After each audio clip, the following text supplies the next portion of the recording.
Welcome back, Stasa23 here, back again with some knife therapy, and I'm joined by... It's Little Stasa23, back again. No need to tell me, I know that copyright has nothing on me. Yeah, you're right about that. And Bella, look, with my latest purchase, I got this awesome drawing from Birdshot IV. You can request a bird drawing, and I was lucky enough to get one of their drawings. What do you think? I love it, it's so cool. And also, Miss Frankie, if you could, I would like you to, if you could, I would love for you to draw me a unicorn with a knife. And also, I would like to shout out Cedric and Ada. I like watching your videos with my dad, and I love your dogs and cats. Oh, yeah, I love them too. So we're going to get started, and you're going to go tend to Apollo. We're going to get started. This is a knife that we'll be talking about today. This is the Buck Knives Slim EDC Ranger Pro. This knife comes in this little box. You know, nothing special. This is, I bought it at Blade HQ, hence the drawing. It is the upgraded version of this guy right here. This is the regular Ranger. There you go. And we're going to talk about this knife, and I'm going to say what appealed to me about this knife and what let me down about this knife. And on paper, this is everything that I always wanted the Ranger to be. And it has the potential to be an absolute home run, no doubt about it. This is the Ranger. This is a smaller son of the Buck 110. As you can see, there is a quite big size difference in these two. There you go. And this is now the newer and improved. You can also get this in Zytel handles and in 420HC as well, which these two are in 420HC. With the Paul Boss heat treat, makes it a pretty good steel. So I'm going to talk about some of the things that appealed to me and why I decided to pull the trigger on this guy right here. First off, you have a overall slimmer profile and weight. See the thinness. You got a much slimmer EDC size. I mean, completely like taking the whole scale off of it. And the weight went from a chunky monkey of 6.12 ounces to 2.47. So huge difference there in the weight department. Next thing that drew me in, the original was a two-handed nail nick, or you could just pinch it. Deployment operation on that, and which, you know, when this knife was designed, there wasn't any thumb studs, so that's fine, you know.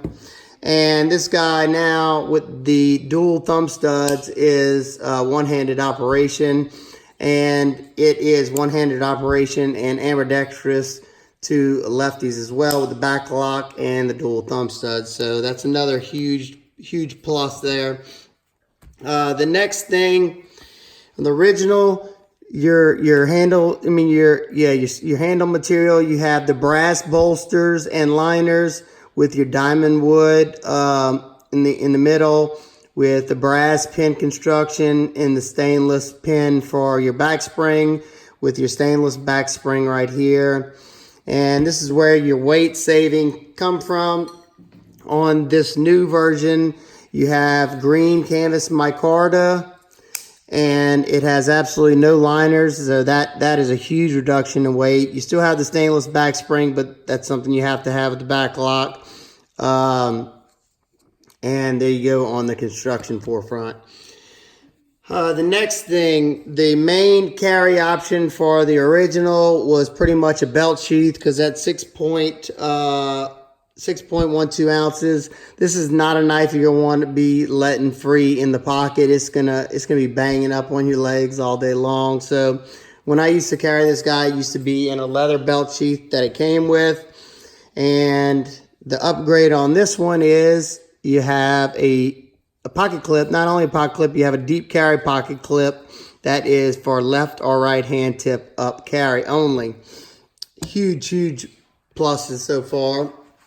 And a huge upgrade in my eyes is you have, this one is a 420HC Boss heat treated 420HC. So even though it's 420HC, it's still a good performing budget steel because of his heat treat. He just, you know, he does it right. And on this model, you still have the Paul Boss heat treat, but it comes in S30V steel. So definitely a nice upgrade right there. Go quiet him down. So like I said, on paper and so far, this knife is a huge win to me. I was so excited about this knife, but let's talk about some of the things that let me down when it comes to the new Slim EDC Ranger Pro. First off, the first thing I noticed right out of the gate, let me close this one up. I was looking it over and I was like, yeah, it's pretty nice, you know. They did a pretty good job on the fitment of the G10. Did have this gap right here, as you can see. You know, I was like, well, you know, and gap right there. And that could be the, you know, if they didn't flatten out the micarta. Micarta is a softer material. It's usually better with liners. So, you know, I was like, I was going to look past some of these, you know, some of the flaws because it was going to be an everyday beater. So when I got around to here, I was like, bam! Look at that nice centering, huh? That's what you call world class there.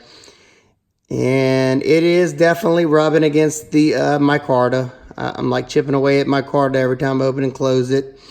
That's ugly, but once again, it's something that I was gonna look past because it's still a functional blade, and like I said, it's just gonna be an everyday beater at $79. I thought it was gonna be a good quality beater.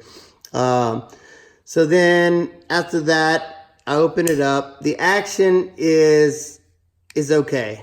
It's not smooth by any means. It's kind of like a stop slip rubbing. It kind of feels like they don't have any washers, that it's just rubbing against micarta, which would explain the action, but I'm not certain because this is pin construction and I can't see in there. Let me see if I can see with the camera. Now they did do a decent job of polishing that tang right there, so that does help with the action some, but the action on this guy is way smoother with this one-hand deployment. So you still have the same back spring mechanism. So it should be, you know, at least that smooth, I would think. But no, the action is nowhere near as smooth as this guy right here. Still looking it over. Like I said, I was willing to kind of look past that. But let me look this one. I mean, as you can see, the blade to handle ratio has never been great on here because you have this back spring that comes back. So you're definitely going to lose some of your blade, but it's not too far from that back spring right there. But here, look how much of the blade they cut off. I mean, way back here. On the original, it's like right here, you know. So you lost a good bit of blade. Let's see what it looks like side by side. There you go. I mean, this is supposedly, you know, this is the same knife, just different materials. I mean, you lose some blade, and the overall, and I don't understand this one at all.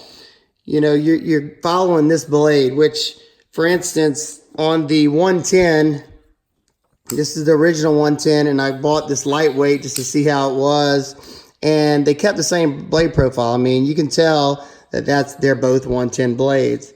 But look at the profile on these two Rangers. It looks like two completely different blades. You got a nice deep clip right here that has some curvature to it, and then you have a flat clip. Those two are completely different. Look at that.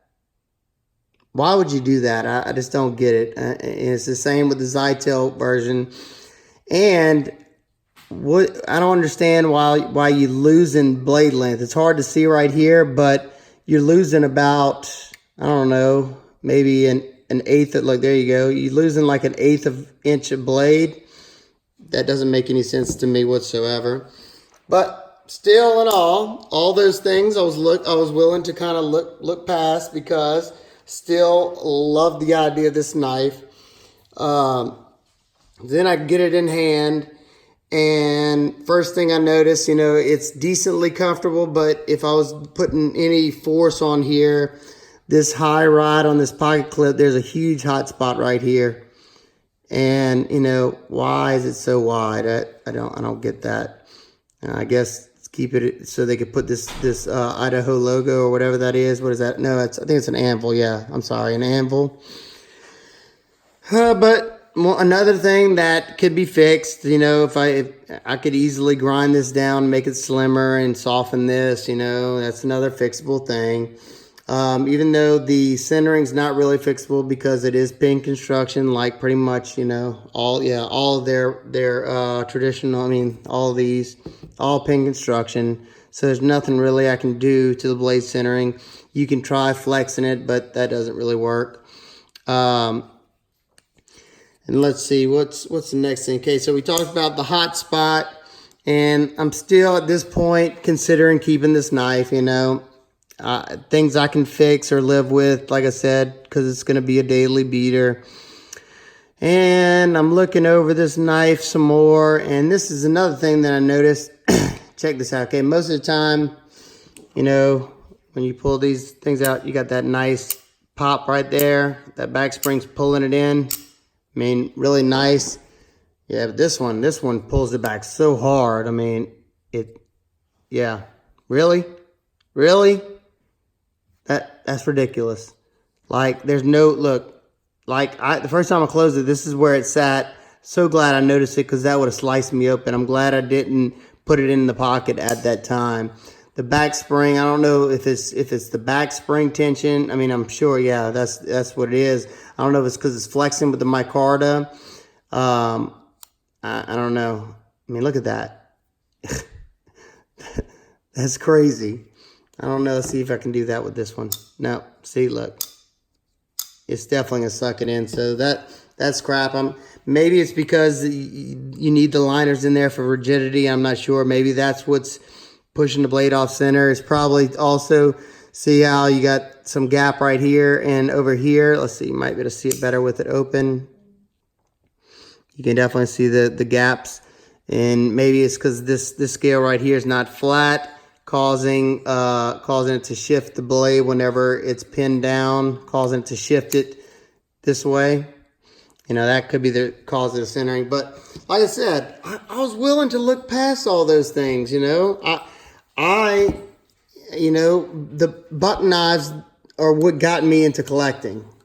I absolutely, something about the clip point that they do just, oh, look, this is a super old one without any chamfers on it, that I had to kind of restore because the tip was snapped off, and I had to make it into a reverse tanto.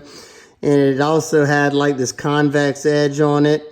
There you go, you can see it good right there. I don't know how to tell. I think those dots kind of give you a time frame on there. But this thing is solid as a rock, and I know it's old. I don't know exactly how old, but this was a hand-me-down. So this is a super old one. And buck used to be, when I was a kid, when I think about a knife, that's what I think, a buck knife. I think I read somewhere that the Buck 110 is the most copied knife in the industry. And definitely can see that because there's so many different versions. There's so many different versions of the 110. But the straw that broke the camel's back for me and is pretty much forcing my hand to return this knife is, and I don't know if it'll show up on camera. Let's see if I can get it. It's not, I don't think you can only time I was able to see it is in the sunlight.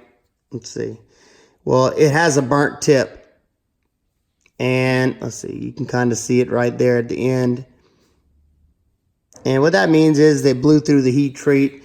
Whenever they were sharpening this knife, they got the tip too hot and therefore burnt through the heat treat. So this, unfortunately, a knife that got me so excited is a complete letdown in so many different ways.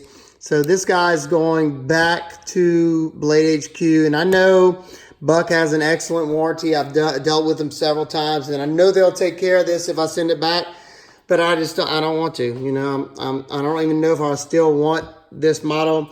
Maybe whenever I send it back, maybe I'll get the 110. That's what I probably should have done, being that the 110 would be perfect because I get this, basically this knife with my quarter scales because this thing's super light. I'd have a pocket clip, and I get this nice full-size blade while still being super, super light. So maybe I'll put the extra $10 up and get that one because, you know, hopefully, I don't know if they did the same, but on this lightweight model, it's still the same profile and it's still the same length. I think the profile looked a little different as well on the new Pro version, but I'm wondering if at least the lengths are the same. If you have the Pro model on in this 110, please let me know how it is, how is the fit and finish. And if you have this one, let me know. Did I get a lemon? I hope that's what I hope and pray, that I just got a lemon, and you know that the good ones are out there, because I wouldn't mind owning this one and the 110. I like this design so much. I mean, anybody who's been following my channel knows I love clip point designs.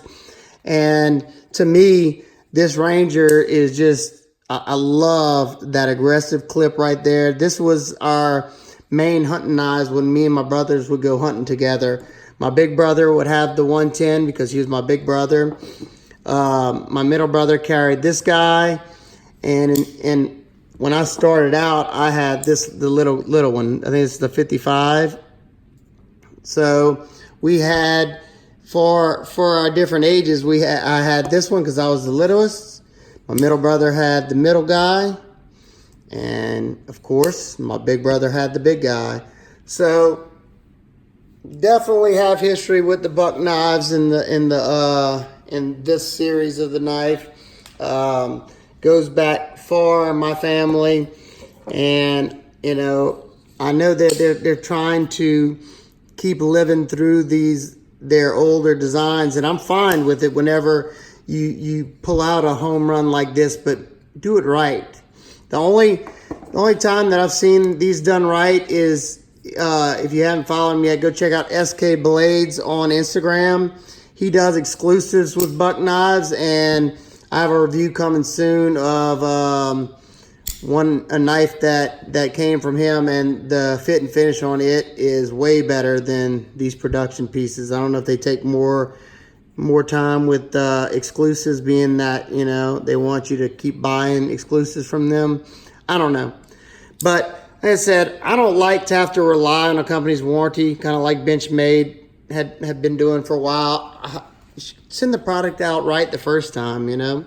So I'm not giving up hope on this. Definitely let me know. Like I said, if you have this nice knife, let me know how yours is. One huge plus that I can show, this thing came screaming sharp. Look, let's go push cutting straight down. It'll push cut, and my dog's about to go crazy because he said it's time for me to get off. It'll push on a 90 and a 45. And I mean, this thing is just scream sharp. Look at that. You saw that curl? They definitely come out. Look at that. They come out nice and sharp. So now I'm just rambling, and I know, grab it. And my daughter's gonna give you her final seal. Tell me about this knife, baby. What do you think about this knife? I think it is Show it. Trash. So it gets the what? Gets the hammer. It gets the hammer. Gets the hammer. All right, guys and girls. Hope everybody's having an absolute wonderful day. And me and Little Stasa 23. we'll see y'all on the next one. Be sure to like, share, and subscribe. Peace.